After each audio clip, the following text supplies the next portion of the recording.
처음 사랑을 회복하라 라는 제목으로 하나님의 말씀 함께 나누겠습니다. 12월이 되면 신임 재직 훈련이 있습니다. 그리고 신임 재직 훈련을 할 때면 제가 항상 처음에 던지는 질문이 있습니다. 여러분은 어떤 교회를 좋은 교회라고 생각하십니까? 이 질문을 던집니다. 조금 각도를 바꿔서 이렇게도 질문을 합니다. 무엇을 보면 저 교회가 좋은 교회다 라고 생각하시고 말씀할 수 있겠습니까? 이런 질문을 던집니다. 여러분 생각할 때 어떤 교회가 좋은 교회 같습니까? 건물이 좋은 교회, 시설을 잘 갖춘 교회. 여러분 그런 교회도 좋은 교회죠? 예, 분명히 좋은 교회인 것 같아요. 지난번 8월에 한미준 세미나를 교육자들이 다녀왔는데 거기서 한 분이 강의를 하시는데 그분은 한 150명 상가교회였는데 건물을 너무 이쁘게, 그것도 산골짜기에 잘 사람들이 찾아오지도 않는 곳이에요. 근데 이게 교회 건물인지도 모를 정도로 너무 이쁘게 지었더니 한 해에 몇백 명씩 등록을 해서 지금은 몇천 명이 되는 대형 교회가 되었습니다. 그러니까 건물이 전도하는 거예요. 그러니까 건물만 좋아도 사람들이 야 저게 좋은 교회인가 보다 하고 가서 예배를 드리게 되고 거기에 시스템, 이 설비 다 잘 갖춰져 있으니까 그곳에서 이제 우리 아이들도 이곳에서 신앙생활을 시켜야겠다 이러면서 거기에서 부흥이 막 일어나는 거예요. 가장 많이 나오는 대답은 뭐냐면 말씀이 좋은 교회가 좋은 교회입니다. 여러분도 많이 동의하시죠? 예, 물론 정말 중요합니다. 말씀이 진짜 좋아야죠. 교회에서 하나님의 음성을 들을 수 있어야죠. 찬양이 살아있는 교회, 이렇게 말씀하시는 분들도 있습니다. 어떤 분들은 찬양을 통해서 은혜 받는 분들이 정말 많이 계십니다. 찬양하면서 울고 말씀 들으면서 주무시고 찬양을 통해서 정말 은혜 많이 받으시는 분들이 있어요. 우리 2부 예배 때 여러분 찬양 통해서 하나님께 나아갈 때 여러분 중심으로 나아가십시오. 정말 찬양에 깨어있고 살아있는 교회도 진짜 좋은 교회입니다. 다음 세대에 헌신된 교회, 예, 좋은 교회입니다. 다음 세대의 꿈을 가지고 다음 세대를 위해서 헌신하고 있는 교회, 정말 좋은 교회예요. 지역사회를 잘 섬기는 교회, 구제를 많이 하고 선교를 많이 하는 교회, 다 좋은 교회입니다. 여러분은 어떤 교회가 좋은 교회라고 생각하십니까? 여러분, 좋은 교회를 오늘날에는 건강한 교회라는 용어로 표현을 하고 있는데 어떤 교회가 건강한 교회입니까?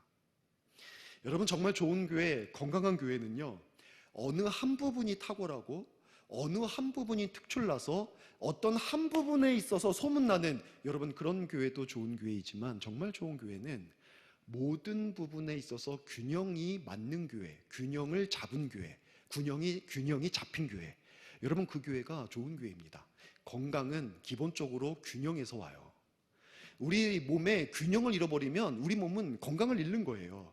영양소도 두루 균형을 이루어야 되고요, 위 상체가 건강하면 하체도 건강해야 돼요. 팔 운동만 해서 상체는 이렇게 튼튼해졌는데 다리는 날씬하신 분들 있잖아요. 아니면 다리는 진짜 너무, 이거는 운동이 아니라 잘 드셔서 뚱뚱한데 하체가 이렇게 날씬하신 분들도 있고, 우리 몸의 어떤 부분이 건강을 잃어버리면 몸의 건강을 잃은 거예요. 마찬가지예요. 우리의 교회가 균형을 잃어버리면 그 교회는 건강하지 않은 교회입니다. 그러니까 진짜 좋은 교회의 조건, 정말 건강한 교회의 기본 조건은 균형이 있습니다. 저희 교회는 4주년으로 돌아가면서 반복해서 교회의 중요한 이 부분들이 놓쳐지지 않도록 고루 성장할 수 있도록 앞으로도 계속 그 방향으로 나아가게 될 것입니다. 그러면 다른 질문이죠. 무엇을 보면 좋은 교회라는 것을 알 수 있을까요?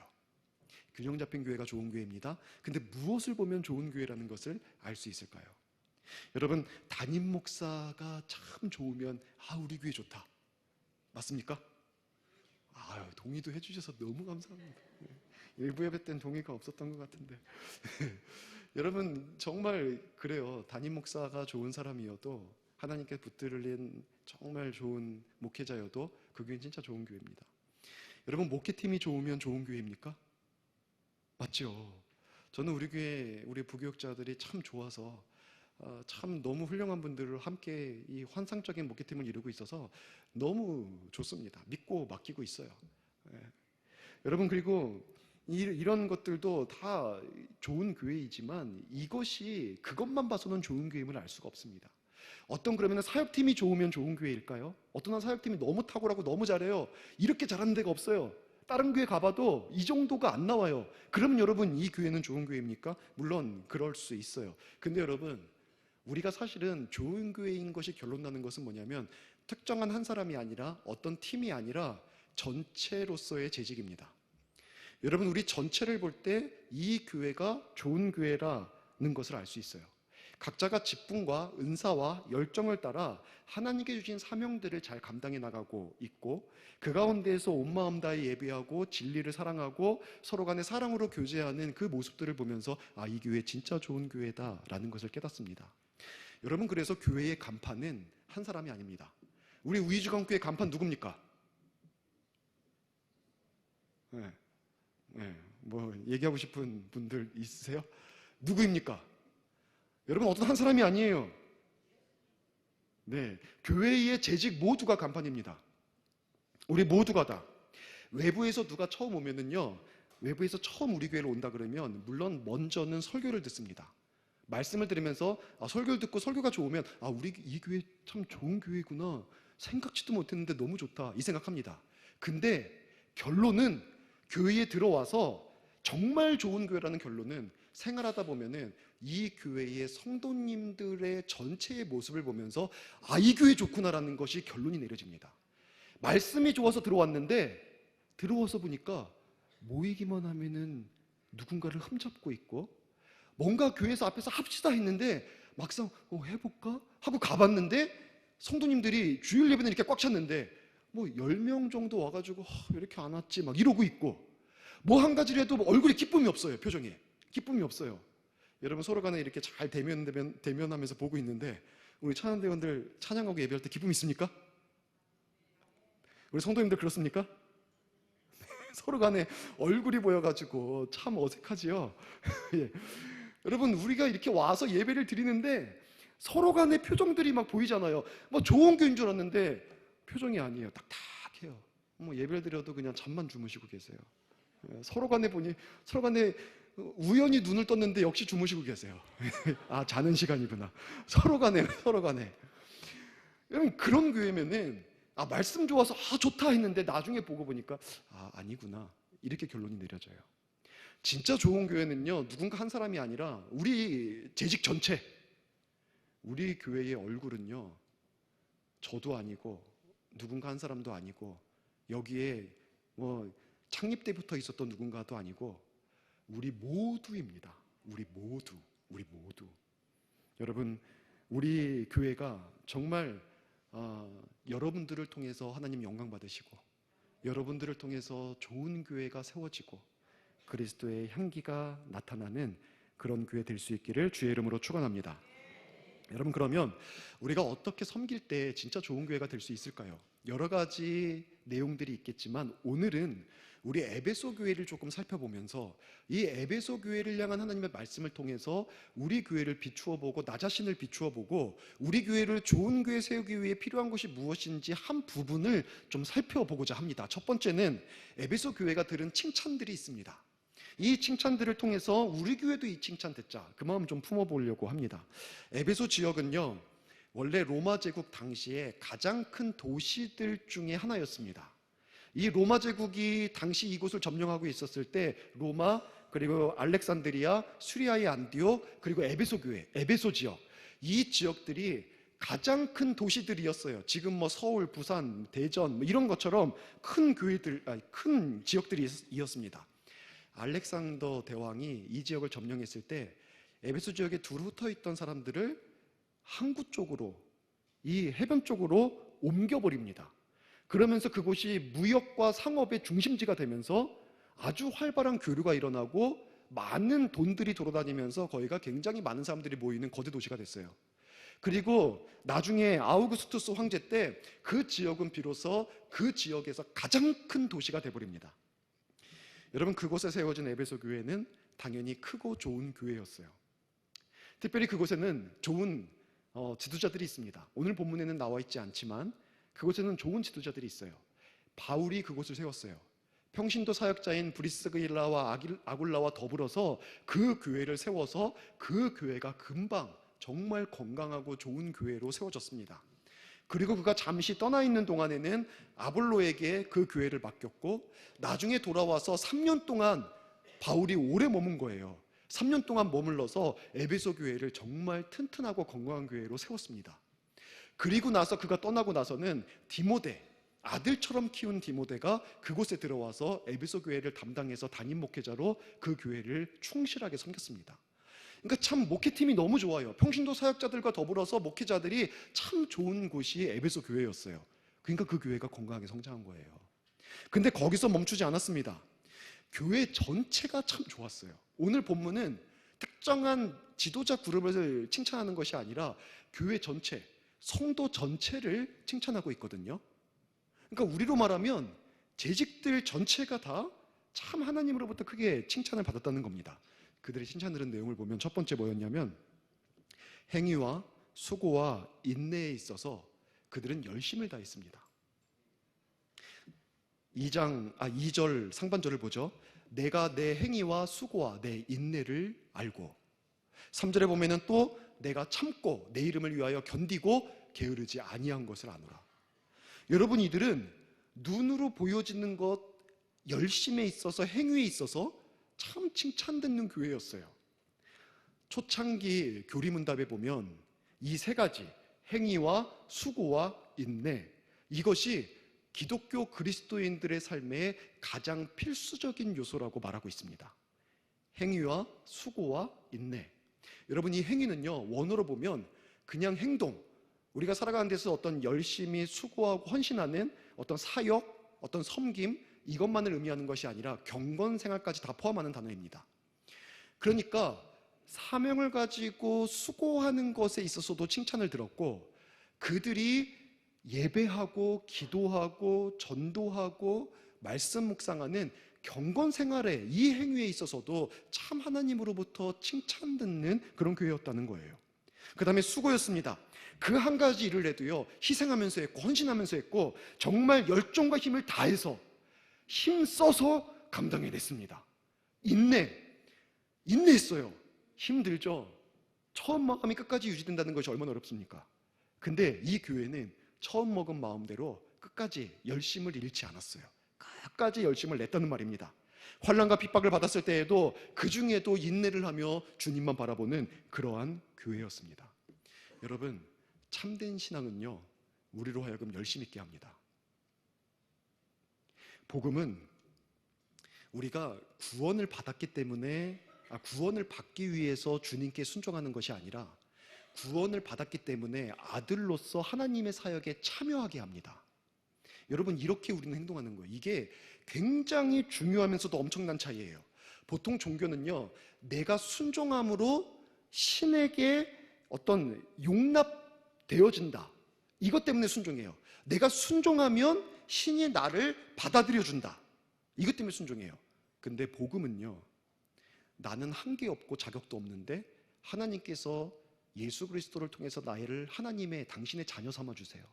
그게 너무나 감사하고 그것이 너무나 감격스러워서 그 속에서 은혜 속에 주를 위해 일어서는 것이 복음의 아래의 행위입니다. 그러니까 은혜 아래에 있는 사람은, 은혜를 받아서 복음의 은혜를 알고 감격스러운 사람은 주의 일에 열심히 있어요. 저는 정말 은혜를 받은 사람이, 복음의 은혜 아래서 감격스러운 삶을 살아가는 사람이 열심 없는 모습을 본 적이 없어요. 여러분은 본 적 있으십니까? 정말 그 은혜를 알면, 그 감격스러움이 있으면 주의 일에 헌신합니다. 너무 좋아요. 사역만이 아니에요. 경건생활, 그 일에 열정이 있습니다. 인내가 있어요. 수고가 있습니다. 여러분, 이 열심이, 이 열정이, 이 행위가 우리 가운데 있기를 바랍니다. 율법 아래에 있을 때 순종하고는 비교할 수가 없어요. 자발적으로 주를 위해 살아가는 그 헌신이 있고, 그때에도 참 기뻐요. 나 같은 사람이 어떻게 쓰임받을 수 있을까? 나 같은 사람을 어떻게 주께서 사용하실까? 나를 어떻게 주께서 부르셨을까? 여러분, 이 마음 때문에 주를 위해 헌신하는 게 너무 당연합니다.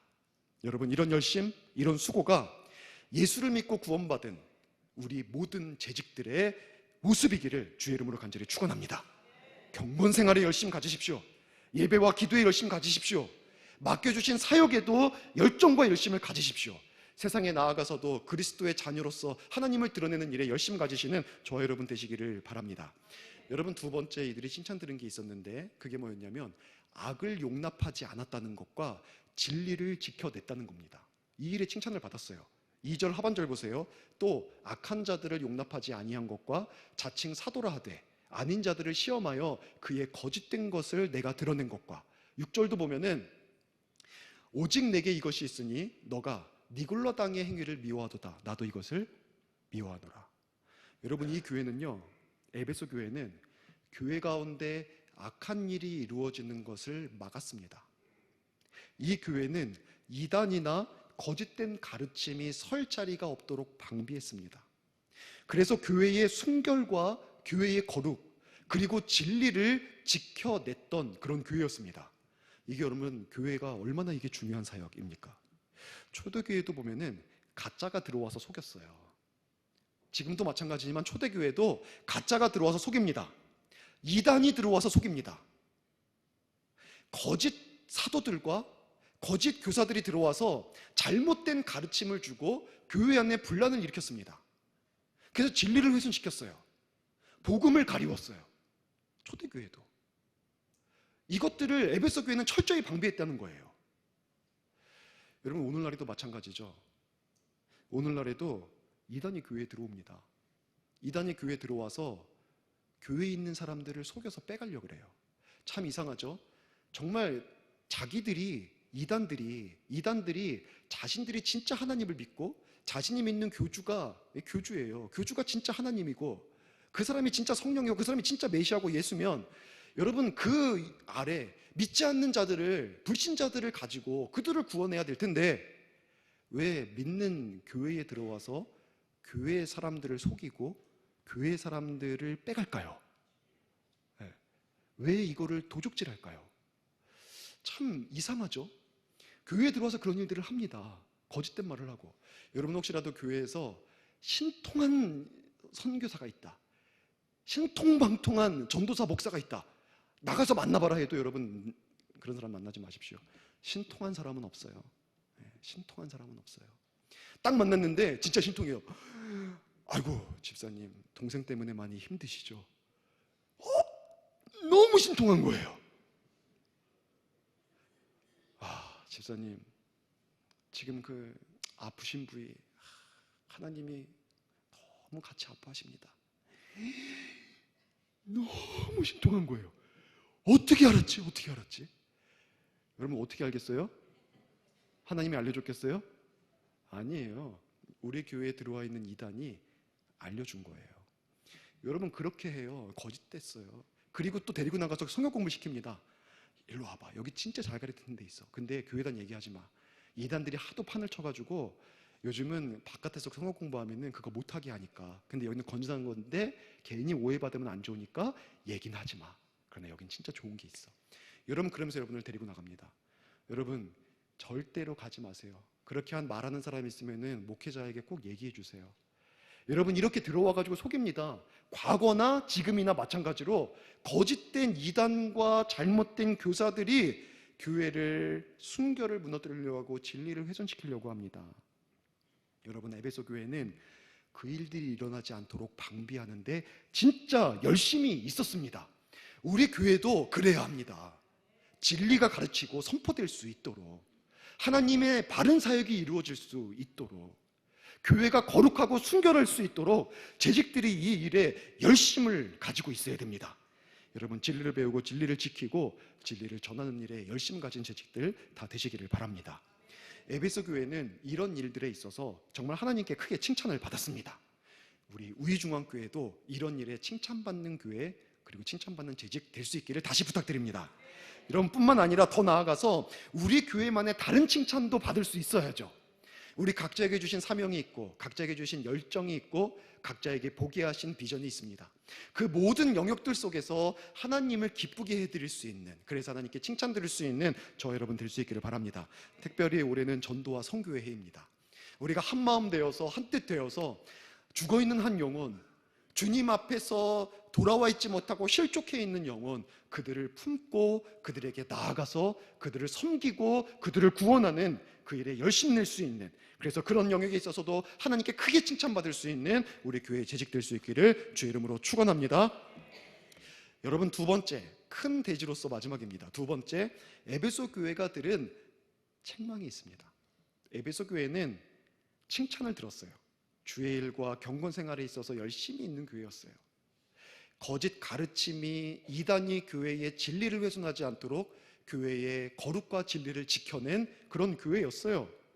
그런데 그런 에베소 교회도 하나님 보실 때 참 중요한 부분에서 크게 책망 들어야만 하는 그런 영역이 있었습니다. 여러분, 그게 뭡니까? 그들이 처음 사랑, 첫사랑을 버렸다는 겁니다. 4절 보세요. 그러나 너를 책망할 것이 있나니 너의 처음 사랑을 버렸느니라. 여러분, 이게 하나님의 말씀이었어요. 책망할 것이 있는데 너의 처음 사랑을 버렸다는 거예요. 여러분, 이 책망 앞에서 우리도 침묵할 수밖에 없습니다. 여러분, 우리는 처음 사랑 가졌습니까? 여러분, 우리 재직들이요, 여러분 처음 사랑을 지금 가지고 계십니까? 하나님은 이 문제를 굉장히 중요하게 다루셨습니다. 5절 하반절에 보니까 이렇게 말씀하세요. 만일 그리하지 아니하고 회개하지 아니하면 내가 너에게 가서 너의 촛대를 그 자리에서 옮기리라. 여러분, 이 경고는 우리에게도 마찬가지로 주시는 겁니다. 역사적으로 분명히 특정한 교회에 주신 말씀이지만 하나님 그것을 기록하여 남겨서 우리에게 주신 것은 이것을 교훈 삼아서 하나님의 음성을 들으라는 거예요. 하나님 오늘 우리에게도 말씀하십니다. 너희가 처음 사랑을 버렸다. 그 처음 사랑을 회복하지 않으면 내가 가서 촛대를 옮길 것이다. 여러분, 처음 사랑을 꼭 회복할 수 있기를 부탁을 드립니다. 여러분, 그럼 첫 번째, 두 가지만 얘기하고 마칠 건데, 첫 번째, 큰 두 번째 대지에서 작은 첫 번째입니다. 자, 그렇다면 처음 사랑은 언제 갖게 되는 사랑일까요? 우리가 이 처음 사랑을 언제 갖는지 그냥 막연하게 과거를 회상해보면 나도 뜨거웠던 적이 있었는데, 여러분, 그것이 아니라 성경에 말하고 있는 이 처음 사랑의 때가 있습니다. 언제 우리는 이 처음 사랑을 가질까요? 그것은요, 우리가 최초로 주께 돌이켰을 때, 우리가 회심하여서 거듭난 영혼이 의식적인 작용을 통해서 최초로 주님 앞에 돌이켰을 때 우리 속에 하나님께서 부어주시는 마음이 처음 사랑이에요. 이 마음을 반드시 부어주십니다. 그래서 우리는 그 사랑을 회복해야 돼요. 근데 만약에 우리가 그 처음 사랑이, 사실 나는 과거를 돌아봐도 돌이킴으로 말미암아 하나님이 부어주신 처음 사랑이 내 속에 없다? 그러면은 여러분, 오늘 이 말씀은 그때 부어주셨던 사랑을 회복하라는 말씀이 아니라 이 처음 사랑을 가져라. 여러분, 이것을 경험하셨던 분이라면 회복하시고, 아직 모르는 분이라면 오늘 이후로 이 사랑을 여러분 꼭 깨달아 알고 여러분 소유하셔서 이 처음 사랑 가진 하나님의 백성들 되시기 바랍니다. 여러분, 이 사랑은 회심할 때 갖게 됩니다. 예수를 내가 진실로 믿기로 내가 작정하고 죄에서 떠나 예수님 앞에 나아갔을 때, 그때 하나님께서 부어주세요. 근데 이 처음 사랑이 점차 확대가 돼요. 점차 확대가 되어서 처음에는 하나님과 그리스도를 향한 사랑이었는데 이것이 그 사랑도 깊어지고 커질 뿐만 아니라 이 사랑을 근거로 해서 사람들도 사랑하게 되는 이 사랑으로 확장이 됩니다. 여러분, 인격적이고 온전하고 성숙한 사랑으로 확장이 돼요. 사실 이 에베소 교회를 향한 이 말씀에서 처음 사랑이 대상이 누구냐 가지고 신학자들은 굉장히 역사적으로 오랫동안 서로 싸워왔습니다. 한 부류의 사람들은 이 처음 사랑은 하나님을 향한 처음 사랑이다, 이걸 회복해야 된다. 또 다른 부류는 무슨 소리냐, 그들이 서로 간에, 교회 안에 서로 간에 사랑이 식은 거다, 이거를 책망한 거다, 이렇게 얘기를 합니다. 근데 오늘날에는요, 결론이 나왔어요. 사실 하나님을 사랑하는 자가 영혼을 사랑하지 못한다는 것은 거짓말이다라는 거예요. 이게 요한일서 말씀이잖아요. 그러니까 하나님을 사랑하면 당연히 우리 서로를 사랑하고 원수까지도 사랑하게 되는 그 사랑이 부어지기 때문에 이 처음 사랑은 하나님 사랑과 이웃 사랑을 통틀는 거다. 이제 이 결론이 났어요. 처음은 하나님을 향한 사랑에서부터 시작이 됩니다. 근데 그 사랑이 우리 속에서 형성되고 커져가면서 우리는 이웃 사랑과 원수까지도 사랑하는, 그리고 사랑이라고 할 때에도 전인격적이고 또한 온전한 인격적인 성숙한 사랑을 하게 되는 것입니다. 여러분, 기독교의 최고의 법이며 최고의 덕목은 사랑이에요. 예수님께서 친히 하신 말씀이죠. 마태복음 22장에 보면 율법사가 찾아와서 율법 중에 어느 게 제일 큽니까? 라고 묻습니다. 그때 예수님께서 하신 말씀이, 첫째는 누구예요? 하나님을 사랑하라. 둘째는요, 내 이웃을 사랑하라. 내 몸같이 사랑하라. 이것이 예수님이 주신 말씀이에요. 이것이 온 율법과 선지자의 강령이니라, 이렇게 말씀하셨어요. 율법 되게 공의가 많이 있어서 어떻게 보면 딱딱하고 지키기 어려운 거잖아요. 사랑이 안 보이잖아요. 근데 그 율법의 핵심은 사랑이래요. 하나님 사랑하는 거고, 바로 이웃을 내 몸같이 사랑하는 거다. 사랑이 우리 기독교의 가장 중요하고 가장 핵심적인 덕목입니다. 그래서 이 사랑은 우리가 사람을 섬기고 어떤 한 가지 일을 할 때에도 반드시 이 사랑 가지고 일해야 그 사람은 주의 일하는 거예요. 고린도전서 13장 보세요. 내가 사람의 방언과 천사의 말을 할지라도 거기에 사랑이 없으면 소리나는 구리와 울리는 꽹과리가 되고, 우리가 아무리 신비한 영적 능력이 있어도 사랑이 없으면 아무것도 아닌 거예요. 내가 예언하는 능이 있어 모든 비밀을 알고 또 산을 옮길 만한 믿음이 있어도 사랑이 없으면 아무 유익이 없대요. 내가 가진 모든 것으로 구제하고 또 내 몸을 불사르게 내어준다고 할지라도 사랑이 없으면 아무것도 아니래요. 그러니까 여러분, 우리가 아무리 남들 볼 때에 참 열심 있게 탁월하게 주의 일을 잘 감당했다고 할지라도요, 거기에 하나님 사랑, 성도를 사랑하는 사랑, 이 사랑이 들어가 있지 않으면 여러분, 그거는요 헛것이에요. 헛것. 사랑이 있어야 돼요. 사랑이 그곳에 들어가 있지 않으면 기독교가 아닙니다. 에베소 교회가 왜 책망을 받았습니까? 열심히 수고하는데 거기에 사랑이 없어요. 그러니까 책망을 받은 거예요. 여러분, 특별히 우리는 회심할 때 하나님께서 부어주신 사랑으로 마지막까지 사랑하고 섬기고 헌신할 수 있기를 바랍니다. 자, 그러면 마지막으로 가장 중요한 것입니다. 그러면 처음 사랑은 과연 어떤 사랑일까요? 자, 이거 너무나 중요해요. 여러분, 너무 중요하니까 졸음이 올 때, 제가 방법 알려드릴게요. 이렇게 엉덩이를 살짝 띄고 예배드리면 안 잘 수 있습니다. 그리고도 주무시면 제가 오늘 저녁 사겠습니다. 여러분, 정말 중요한 건데, 처음 사랑이 과연 어떤 사랑일까요? 여러분, 그것이 하나님을 향하여서 감정적으로 너무 뜨거웠던 사랑, 막 설레어서 주님만 생각하면 눈물이 나고, 막 너무 사모되어서 교회 오면 달려오게 되고, 막 그 사랑 때문에 너무 행복하고 뭐든지 주를 위해서라면 다 할 수 있을 것 같고, 죽게 나오는 게 너무 좋고 세상 그 무엇도 필요 없습니다. 여러분, 그 사랑입니까? 여러분, 우리는 신앙생활 하다가 그렇게 주님 앞에 설 때 있어요. 근데 여기서 말하는 처음 사랑은 사실 그런 사랑이 아닙니다. 여러분, 회심할 때 여러분이 이런 마음 다 갖습니까? 다 그렇진 않아요. 이거는 사실 감정 요인이거든요. 그리고 감정은요 항상 호르몬 작용이에요. 호르몬 작용. 하나님을 향해서도 만약에 너무 간절하고 너무 뜨겁고 하나님 없으면 안 되고 이 감정이 10년, 20년 동안 변함이 없다면 여러분 반드시 병원 가셔야 됩니다. 호르몬이 우리 가운데 작용이에요. 만약에 하나님을 그렇게 사랑하는 것처럼 주께서 사랑하시라고 했거든요. 내 이웃도 내 몸같이 사랑하라고 하셨는데 그 감정적인 사랑이 성도들을 향한 사랑이면은 난 그 집사님만 생각하면 잠이 안 와. 여러분, 그러면 됩니까? 안 되잖아요. 안 되잖아요. 나는 우리 장로님만 생각하면 왜 가슴이 뛰지? 내가 지금 전도위원회에 속해 있는데 그 장로님은 보니까 교육위원회에 들어가 계셔. 너무 제한이 됐네요 지금. 근데 하여튼 그 장로님은 교육위원회에 들어가 계시는데 나는 내년에는 꼭 교육위원회 갈 거야. 내가 왜 전도위원회에 있는 거야? 여러분, 이 사랑이 하나님이 말씀하시는 사랑입니까? 자, 이런 감정적인 게 아니란 말이에요. 그러니까 여러분, 조금 다른 각도에서 봐야 됩니다. 하나님께서 회복하라고 하는 사랑은 그 감정적으로 너무 좋고, 하나님 없으면 안 되고, 성도들 생각하면 너무 좋고, 교회 가면 너무 좋고, 행복하고 죽을 것처럼 좋고, 막 못 보면은 그냥 밥도 안 넘어가고 잠도 안 오고, 여러분 이런 사랑이 아니에요. 다른 각도에서 보셔야 돼요. 회심하면 갖게 되는 사랑의 중요한 특징이 있습니다.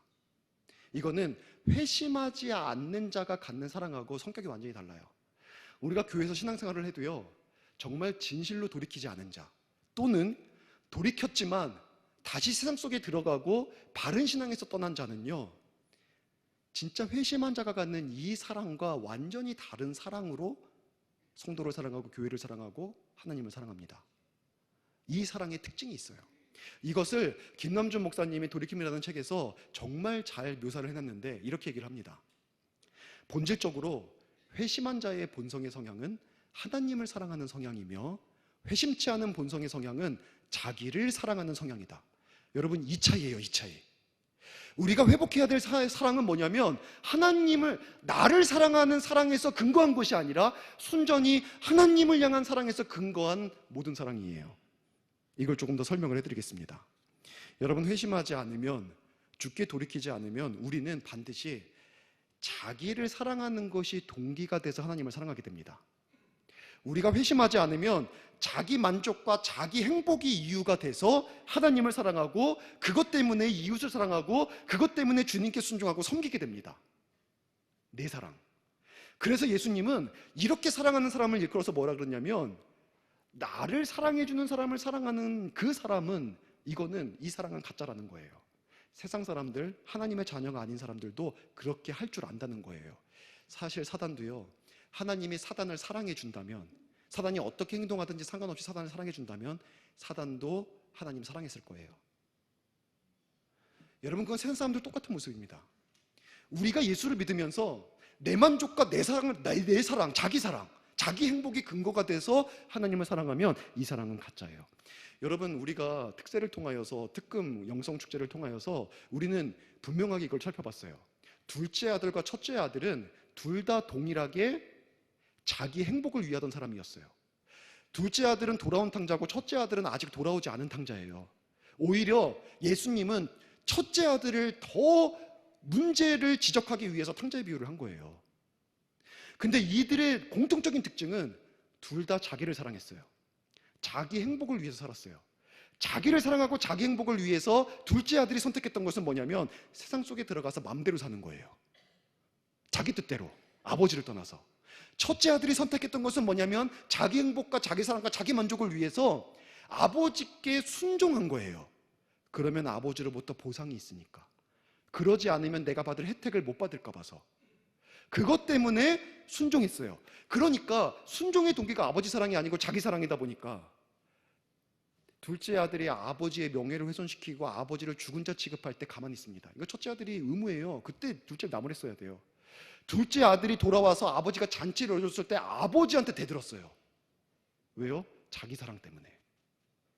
여러분, 우리가 하나님을 믿고 예수를 사랑하고 하나님을 사랑한다고 할 때에도 나를 사랑하는 그 사랑이 근거가 되어서 신앙생활하고 하나님을 사랑한다면 이거는 회심하지 않았거나 회심했다가 다시 떠난 사람의 증거예요. 모습이에요.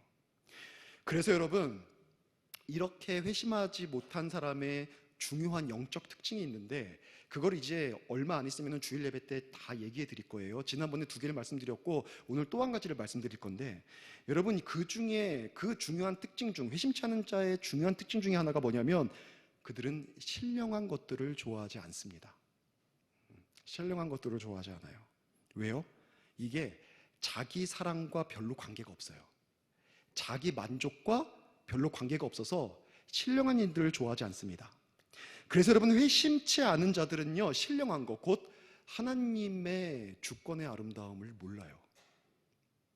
하나님이 나를 통치하신다는 것의 고귀함과 영광을 몰라요. 하나님의 신성에 감격하지 않아요. 하나님께서 모든 것들을 주관하여 주시고 섭리하여 주시고 역사해 주신다는 것의 영광과 아름다움과 그 고귀함 앞에 무릎 꿇을 줄 몰라요. 그 영광스러운 하나님께서 임재하시는 예배의 자리에 대한 사모함이 별로 없어요. 하나님의 아름다움, 그 하나님의 고귀함, 이것을 알고 기뻐하지를 않아요. 하나님의 성품에 대한 지식의 가치를 몰라요. 하나님의 선하심과 하나님의 인자하심을 들을 때 그 하나님의 인자하심의 아름다움 앞에서 하나님의 그 사랑, 헤세드의 사랑, 나 같은 자를 향해서 베풀어 주신 하나님의 헤세드의 사랑의 그 가치를 몰라요. 그 빛나는 거를 볼 줄 몰라요. 하나님은 인자하시다 하면은 인자하시지 뭐, 이거예요. 거룩한 예배에 대한 갈망이 별로 없어요. 그거보다 더 중요한 것은 뭐냐면 내가 쉬는 거예요. 그거보다 더 중요한 것은 나의 일이에요. 그거보다 더 중요한 것은 나의 자녀의 식사고 그들의 학업이고, 여러분 그 모든 것들이 예배와 비교해 볼 때 더 가치가 있어서 예배의 영광과 예배의 아름다움과 예배의 고귀함과 예배 자리에 내가 서 있는 것의 그 놀라운 축복을 몰라요. 그냥 여러분 모릅니다. 여러분 이렇게 들으면서도 여러분 마음 가운데 이 영광이 여러분 마음에 안 닿을 수도 있어요. 근데 어떤 분들은 알아요. 이것이 얼마나 가치 있고 하나님이 얼마나 아름답고 하나님이 얼마나 고귀한 분이신지, 하나님과의 교제에서 오는 영적 희열의 가치를 몰라요. 묵상의 기쁨을 몰라요. 기도의 영광을 몰라요. 예수 그리스도의 아름다움과 고귀함을 전혀 몰라요. 깨닫지를 못해요. 그의 예수의 얼굴에 비치는 하나님의 영광의 광채를 볼 줄을 몰라요.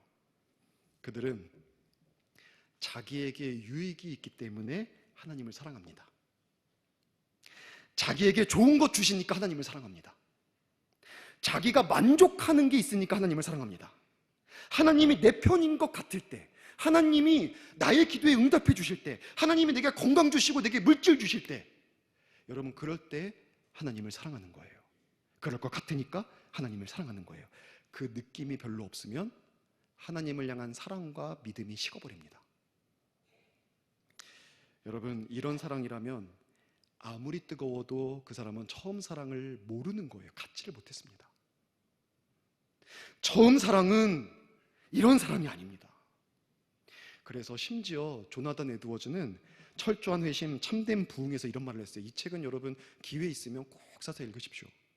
조나단 에드워즈가 한 말입니다. 만약 하나님을 향한 여러분의 사랑이 하나님께서 여러분을 사랑하신다는 느낌으로부터 왔다면, 또는 그리스도께서 여러분을 위해서 죽으셨다는 것을 들었기 때문이라면, 또는 이와 비슷한 무언가를 들었기 때문이라면 하나님을 향한 여러분의 사랑은 오직 자기 사랑에서 기인된 것입니다. 여러분 이 말 이해되시죠? 하나님이 내게 무엇을 주었기 때문이라면, 예수님께서 나를 위해 죽어 주셨기 때문이라면, 예수께서 그에 상응하는 무엇을 내게 주시는 것 때문이라면, 그것 때문에 나는 주님을 사랑한다면, 여러분 이거는 자기 사랑이에요. 거기서 근거된 사랑, 이 사랑은 참된 회심자의 마음 가운데 없는 사랑입니다. 여러분 진정한 회심자, 진정 주께 돌이켜서 진정 첫 사랑을 내 속에 품은 사람은요, 하나님의 아름다움과 고귀함을 알아요. 그리고 그것을 사랑합니다. 예수 그리스도의 영광과 존귀를 알아요. 그리고 그것을 너무 사랑합니다. 내게 무엇을 주셔서가 아니에요. 내가 주님 때문에 뭘 혜택을 얻었기 때문이 아니에요.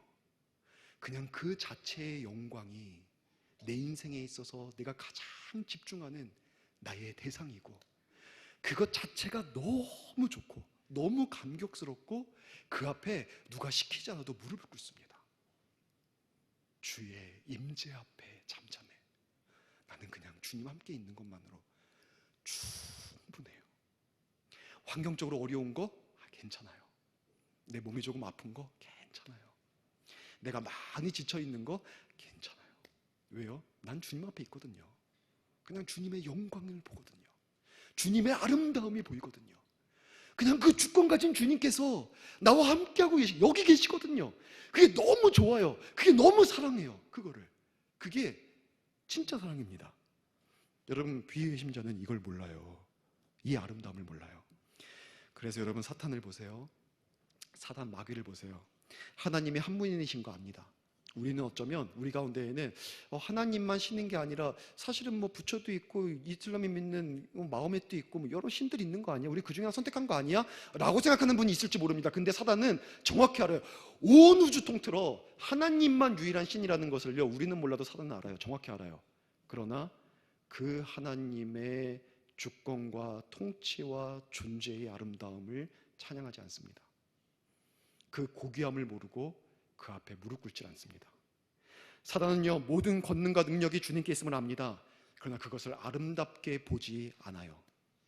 사단은요, 하나님을 두려워합니다. 그러나 사랑하지 않아요. 사단은 하나님의 주권과 통치를 알지만 그 영광을 모릅니다. 예수 그리스도가 우리의 구원자라는 것을 의심하지 않아요. 우리는 아주 가끔 정말 예수님이 우리의 구원자인가? 하나님이 있나? 이런 의심할 수 있지만 사단은 너무 명백하게 알아요. 유일한 우리를 구원하실 수 있는 분은 예수밖에 없다. 너무 잘 알아요. 근데 그 예수 그리스도의 십자가와 대속과 부활의 은혜의 가치를 몰라요. 그 영광을 모르고 그 아름다움을 모르고 그것을 기뻐하지 않습니다. 오히려 대적하죠. 기뻐하지 않아요. 거룩함과 순결에서 비롯한 하나님의 모든 아름다움과 고귀함과 그 존귀함과 영광을 오히려 미워합니다. 아는데 미워해요. 여러분, 이것이 회심치 않으면 우리 속에 일어나는 내적 반응이에요. 성결하고 진실하고 하나님에게 속한 모든 것들에 대한 아름다움, 그 아름다움에 대한 사랑, 여러분, 이게 우리 내면에서 발견되지가 않아요. 여러분, 근데 회심한 자는 그걸 봅니다. 회심한 자는 예수 그리스도의 구원 사역의 아름다움을 봅니다. 그 영광을 봅니다. 그분 자체의 아름다움의 근거에서 하나님을 사랑합니다. 복음의 위대함을 발견한다면 그것은 하나님의 구원 계획의 아름다움을 봤기 때문이에요. 하나님의 그 구원 계획의 고귀함을 봤기 때문에 복음의 위대함을 봅니다. 복음과 예수 그리스도의 십자가의 위대한 사랑과 그 고귀함과 그 선함과 아름다움에 감격하기 때문에 복음의 위대함을 보는 거예요. 그 아름다움에 압도되어서 거기서부터 깊은 사랑이 나옵니다. 거기서부터 열정이 나오고, 거기서부터 수고가 나오고, 거기서부터 섬김이 나옵니다. 여러분, 이게 진짜 사랑이에요. 이게 우리가 회복해야 될 처음 사랑입니다. 자기 사랑이 아니라 하나님과 그리스도의 고귀함과 아름다움을 보는 데서 시작된 그 사랑. 여러분, 이 사랑이 여러분에게 있습니까? 여러분, 이 사랑을 여러분은 회복하셨습니까? 이 사랑을 회복하면은요, 순종할 때에도 하나님 때문에, 하나님의 아름다움 때문에, 주님의 주권 때문에 순종합니다. 근데 그렇지 않으면 순종함으로 말미암아 내가 얻는 것 때문에 순종하게 돼요. 나의 유익 아니에요. 하나님에 대한 사랑 때문에. 엘리자베스 엘리엇, 짐 엘리엇의 아내죠. 이분이 성경, 정경 말고 외경, 하나님의 말씀이 아니라고 판단된 외경에서 가져온 예화가 있습니다. 베드로에 대한 예화인데, 예수님이 어느 날 제자들을 딱 보면서 얘들아, 너희들 돌 하나씩 들고 나를 따라와라, 이렇게 얘기를 해요. 그러니까 베드로가 속으로 생각하는 거예요.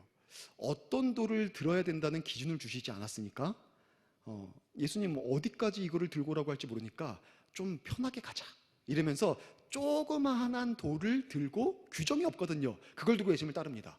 그리고 나서 점심쯤 되었는데 예수님께서 이렇게 말씀하시는 거예요. 얘들아, 너희들 가지고 온 돌을 앞에다 둬라. 그러니까 어떤 사람은 큰 돌을 가져왔는데 베드로는 요만한 돌을 앞에다 딱 뒀죠. 갑자기 예수님이 기도하는 거예요. 하나님, 이 돌이 변하여 떡이 되게 하시옵소서. 그래서 각자가 들고 온 돌이 떡이 돼서 그걸 먹는데, 베드로의 점심 식사는 눈 깜짝할 새에 끝났다는 거 아닙니까? 입에 딱 넣고 끝나버렸어요. 근데 이만한 거 들고 온 사람들은 힘들었지만 그게 떡이 되어서 배불리 먹었죠. 베드로가 후회했어요. 좀 큰 거 가져올 걸. 식사 시간이 끝나고 나서 예수님이 한 번 더 얘기합니다. 얘들아, 돌 하나 들고 나를 따라와라. 베드로가 아싸, 점심도 못 먹었는데 저녁이라도 배불리 먹자. 이제 자기가 들 수 있는 가장 큰 돌을 들어서 등에다 메고 예수님을 따라갑니다. 한참 따라가 땀 뻘뻘 흘리고, 얼마나 더워요 그 중동이. 힘들게 따라갔습니다. 근데 예수님께서 시냇가로 가더니 얘들아, 들고 온 돌 졌다 버려라 라고 얘기하는 거예요. 이 베드로가 너무 당황했어요. 너무 황당한 거예요. 왜 갑자기 이걸 버리래? 나 얼마나 힘들게 가져왔는데. 그때 예수님이 이렇게 말씀하십니다. 내가 너에게 명한 것을 잊었느냐? 누구를 위해 돌을 가져오라고 했느냐? 누구를 위해? 여러분, 베드로는 처음도 두 번째도 자기를 위해 돌을 가져갔어요. 근데 예수님은 단지 나의 주권, 나의 주대심, 그것을 믿는다면, 그걸 사랑한다면 내 말에 순종하는 자가 진짜 신앙이다. 여러분, 이거 지금 가르쳐주고 계신 거예요. 여러분, 무엇 때문에 주님 따르십니까? 무엇 때문에 신앙생활 하십니까? 무엇 때문에 재직으로서 여러분 교회를 섬기고 영혼을 섬기고 계십니까? 진정한 사랑은, 처음 우리가 회복해야 될 그 처음 사랑은 하나님께 순종할 때도 하나님의 주권과 고귀함을 알아서 그 앞에 엎드리는 거예요. 여러분, 이 처음 사랑 회복하시기 바랍니다. 우리는 원래 지음 받았을 때 하나님의 영광을 알고 고귀함을 알고 아름다움을 알아서 주를 찬미하는 존재로 창조되었어요. 그런데 죄로 말미암아 그걸 잃어버린 거예요. 하지만 예수 그리스도의 십자가 은혜로 다시 회복된 사람은, 영이 살아난 사람은 이거를 볼 줄 알아요. 그래서 회심한 자는 이 마음이 회복되어서 나에게 어떠한 은혜가 있기 때문이 아니라 주님의 영광, 주의 영광 이곳에 가득해. 하나님의 존재, 나의 아버지 되심, 그냥 그 고귀함과 정결함과 아름다움이 내 생애를 압도해서 그것 때문에 감사하고, 그것 때문에 기쁘고, 그것 때문에 헌신하고, 내가 나를 다 드려도 아깝지가 않은 거예요. 너무 하나님을 사랑해서. 여러분, 이거 가지고 우리 신앙생활 하는 거예요. 이 사랑이 필요합니다. 자식들이요, 이 처음 사랑을 회복하십시오. 처음 사랑을 돌이키십시오. 그렇게 돌이키셔서 오늘 주님께서 주시는 음성 붙잡고 그 사랑 회복하셔서 그렇게 헌신할 수 있기를 바랍니다. 5절 상반절에 보니까 이런 말씀이 있습니다. 그러므로 어디에서 떨어졌는지, 우리가 처음 있어야 될 자리잖아요. 생각하고 회개하여 처음 행위를 가지라. 여러분, 이 행위를, 이 사랑을 회복함으로 하나님이 진짜 기뻐하시는 그런 재직, 그런 우리 교회, 우리 성도님들 다 될 수 있기를 주의 이름으로 축원합니다. 이제 말씀을 마치겠습니다. 처음 사랑을 회복하지 못하면 어떻게 됩니까? 성경이 뭐라 그래요? 촛대를 옮기겠다. 여러분, 에베소 교회는요, 다행히 이 말씀을 듣고 그들은 돌이켰습니다. 회개했어요. 그들의 마음을 딱딱하게 굳게 하지 않고 주님 앞에 처음 사랑을 회복했어요. 여러분, 그러자 그 교회는 놀라운 부흥이 일어났습니다. 이그나티우스가 이거를 증거하고 있어요. 이그나티우스는 베드로와 요한의 제자예요. 초대 교부. 이 사람이 에베소에 보내는 편지라는 책에다가 이 말을 써놨습니다. 에베소 교회가 하나님의 이 말씀 앞에 철저히 회개해서 처음 사랑을 회복했기 때문에 그 교회는 두 번 없는 놀라운 영적 부흥, 실질적인 부흥이 일어났다는 거예요. 여러분, 그런데 그것이 신앙이 계승되질 않았어요. 아버지, 어머니는 그 처음 사랑 회복해서 그 사랑 가지고 평생 주를 위해 살았는데 그 자녀들에게 그 사랑이 계승이 안 돼서 시간이 가면서 처음 사랑을 다 잃어버렸습니다. 그래서 330년에 콘스탄티누스 황제가 기독교로 개종한 후에 대주교의 권한이 원래 에베소 교회에 있었는데 이것이 콘스탄티노플 교회로 옮겨집니다. 그리고 에베소 교회의 영광이 점차 사라지다가 11세기에는 에베소 교회가 가지고 있었던 감독권마저 폐지가 되고 14세기에는 터키에 의해서 완전히 짓밟혀버리고, 그리고 오늘날에는 그곳에 가면 그냥 허름한 건물과 그런 빈민가, 그런 이 도시가 되어 있는, 빈민가 마을이 되어 있는 그런 에베소를 볼 수밖에 없는 그런 곳이 되어버렸습니다. 정말 하나님 말씀대로 처음 사랑 회복했을 때 은혜 주시더니 그 사랑 잃어버리니까 다시 황폐화된 거예요. 여러분, 우리 주께서 이곳에 세우신 촛대 옮기지 않을 줄로 믿습니다. 그것은 우리가 진정한 사랑으로 회복되어 대대로 우리의 신앙을 계승할 때 하나님 그 은혜 주실 것입니다. 그렇게 우리 우이중앙교회가 진실로 주님의 영광과 아름다움을 보고 찬미하고 그런 말미암아 이 마지막 시대에 하나님 사용하시는 그런 교회 될 수 있기를, 그런 재직될 수 있기를 주의 이름으로 축원합니다.